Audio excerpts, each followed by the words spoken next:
Hello friends, my name is Sonia Kulhari. I welcome you all to my YouTube channel. हमने पिछले video में psychology NCERT के first part को cover किया था और उसी का कंटिन्यूएशन आज हम करने वाले हैं। एनसीईआरटी क्लास 11 हम कवर कर रहे हैं फ्रेंड्स। मैं ट्राई करूँगी कि 8 to 10 वीडियोज़ में जो 11th क्लास की एनसीईआरटी है वो पूरी कंप्लीट हो जाए। आप अगर बुक लेके बैठोगे there is a lot of theory and ये भी मुश्किल हो जाएगा कि क्या पढ़ें और क्या नहीं पढ़ें। सो मैं ट्राई करूँगी कि जो इम्पोर्टेंट कॉन्सेप्ट्स हैं जो आपके टीचिंग एग्ज़ाम में आगे काम आने वाले हैं उसके बेसिक्स यहाँ पर कवर हो जाएं। So let's start with our video. सबसे पहले हम देखते हैं कि आज की इस वीडियो में कौन से कॉन्सेप्ट्स हम कवर करने जा रहे हैं। So the concepts are evolution of psychology, gestalt psychology, behaviorism and psychoanalysis. So let's start with our first concept, that is evolution of psychology. देखिए फ्रेंड्स, यहाँ पर फर्स्ट स्टैंजा है, यही बहुत इम्पॉर्टेंट हो जाता है। 1879 में विलियम वुंड ने फर्स्ट एक्सपेरिमेंटल लैब इस्टेब्लिश की थी लेप्जिग जर्मनी में। तीन चीज़ें आपको यहाँ पर याद रखनी है, the year, the name and the place. Year was 1879 and name was William wound जिन्होंने साइकोलॉजिकल लैब इस्टेब्लिश की, and the place was Leipzig Germany. Okay, अब जो विलियम वुंड थे उन्होंने लैब इस्टेब्लिश कर दी। अब इस लैब में जो एनालिसिस हुआ उसके बारे में जानते हैं। फ्रेंड्स, जो विलियम वुंड थे इन्होंने स्ट्रक्चरलिज्म को इस्टेब्लिश किया और जो अदर साइकोलॉजिस्ट थे जो इन्हें फॉलो करते थे उनको स्ट्रक्चरलिस्ट कहते थे। Okay, as the name only refers it. Other concept में भी ऐसा ही है, जो फंक्शनलिज्म को फॉलो करते थे उनको फंक्शनलिस्ट एंड जो बिहेवियरिज्म को फॉलो करते थे उनको बिहेवियरिस्ट कहा जाता था। सो स्ट्रक्चरलिज्म क्या है बेसिकली ये जानते हैं।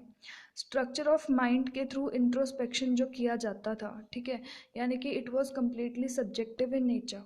सब्जेक्टिव एंड ऑब्जेक्टिव का कॉन्सेप्ट हम पिछले वीडियो में पढ़ चुके हैं। अगर आपने वो वीडियो देखी होगी तभी आपको ये समझ में आएगा, ठीक है। Structuralism means only based on subjective analysis, कोई एक्सटर्नल फैक्टर्स पे एनालिसिस नहीं होता था।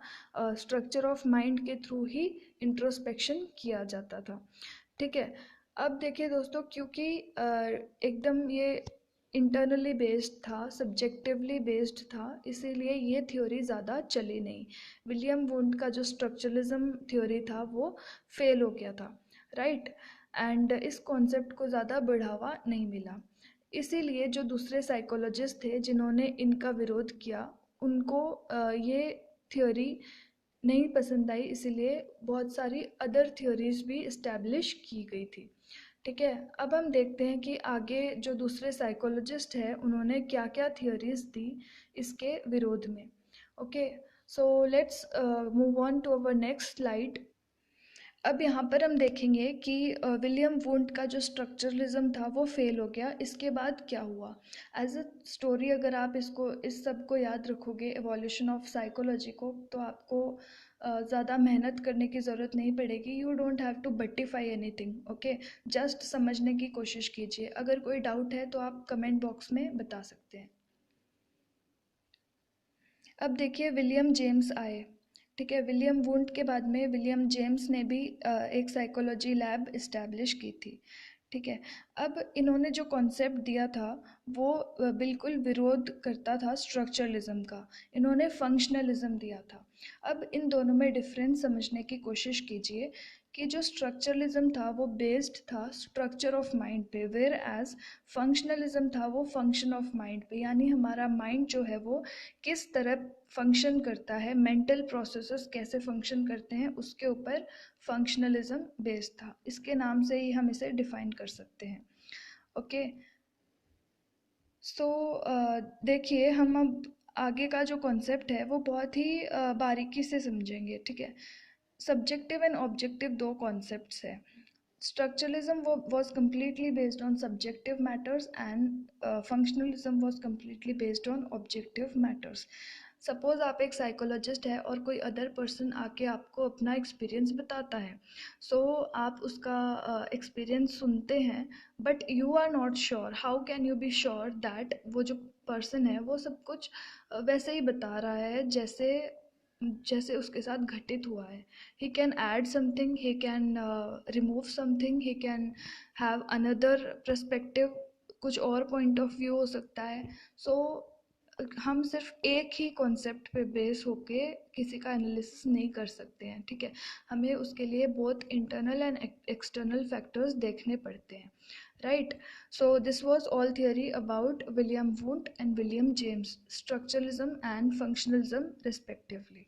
अब देखिए यहाँ पर एक बहुत ही इम्पॉर्टेंट चीज़ आपको देखनी है, बहुत छोटी है लेकिन इम्पॉर्टेंट है. जॉन ड्यूरी.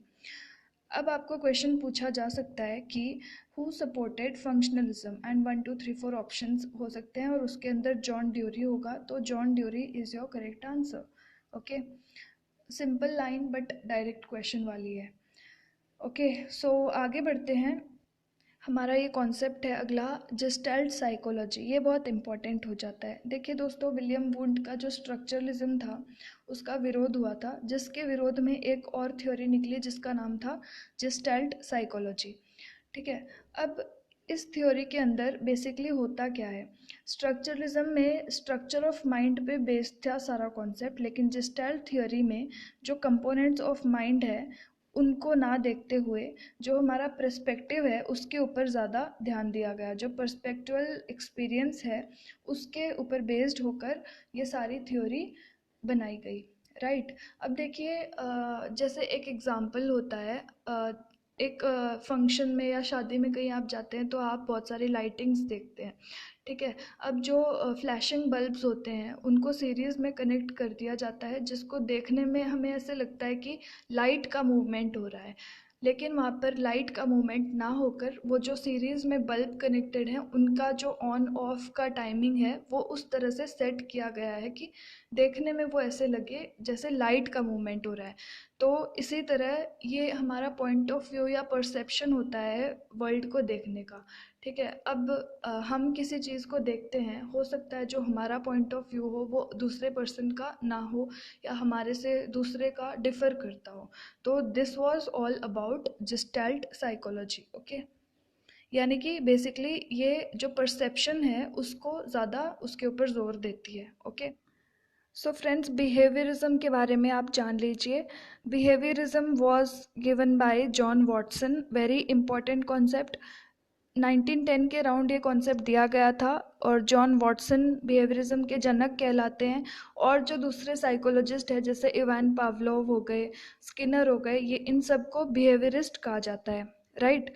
अब देखिए इसके नाम से ही हमें पता चलता है, हिंदी में बिहेवियरिज्म को व्यवहारवाद कहा जाता है. राइट. सो इसका मतलब होता है हम जो बिहेव करते हैं, हमारा जो इंटरेक्शन होता है एनवायरनमेंट के साथ, बेसिकली अगर इंटरनली हम देखें तो इसका मतलब होता है हमारा मेंटल प्रोसेस कैसे हमें रिएक्ट करवाता है हमारे एनवायरनमेंट के साथ. This is called as behaviourism. Okay, so friends, आज के ये जो कॉन्सेप्ट्स थे सारे बहुत इंपॉर्टेंट थे. अब एक लास्ट कॉन्सेप्ट हमारा बचा है वो देख लेते हैं, जिसका मतलब है psycho analysis. Psycho analysis was given by Sigmund fried. Okay, ये जो मेन कॉन्सेप्ट्स हमने पढ़े इनके जो जनक है इनके नाम आपको याद रखना बहुत इंपॉर्टेंट है, और इन्होंने क्या क्या थ्योरी दी और इनका जस्ट आपको मीनिंग याद रखना है कि इनकी थ्योरी का मीनिंग क्या है. Right. So psycho analysis was given by Sigmund fried. और ये बेसिकली जो हमारे अनकॉन्शियस डिज़ायर्स है इनको फुलफ़िल करने के लिए कैसे हम प्रोसेस करते हैं, हमारा माइंड कैसे उनको अचीव करने के लिए रिएक्ट करता है, that is all about psycho analysis. ठीक है, बेसिकली जो सिगमंड फ्राइड थे इन्होंने unconscious mind, id, ego, super ego, ये सब हम आगे बढ़ेंगे, इसके अंदर डीपली हमें सब कुछ समझ में आ जाएगा. अभी के लिए आप ये याद रखिए कि psychoanalysis was given by Sigmund Freud and it was basically about manifestation of unconscious desires. So ये 4 कॉन्सेप्ट के बेसिक्स हमने कवर कर लिए हैं. आई होप आपको ये वीडियो पसंद आई होगी. If you like the video, you definitely share it with your friends. You can subscribe the channel. कुछ भी queries हो, suggestions हो या doubts हो, आप बेझिझक comment box में बता सकते हैं. You can also follow me on this link on Unacademy. So goodbye and good luck.